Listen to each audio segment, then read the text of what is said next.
Good morning mga kagigil, mga BFF. Gagawa tayo ng breakfast sandwich. Meron tayong sourdough dito, no? Naglalagay tayong mayonnaise. Ayan. Maraming mayonnaise, mas masarap.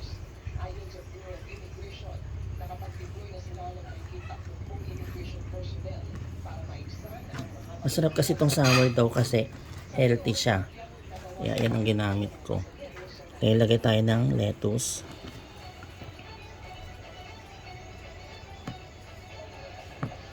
Bulky to, bulky. Lagay tayo ng lettuce. Then lagay tayo ng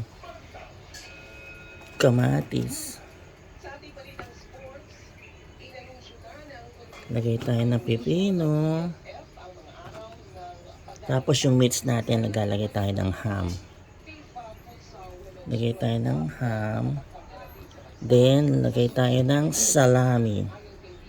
Ayan. Then, takpan na natin ng sardo ulit. Ayan. Ang ating breakfast sandwich. O, diba? Kain tayo mga kagigil. Mga ka-BFF.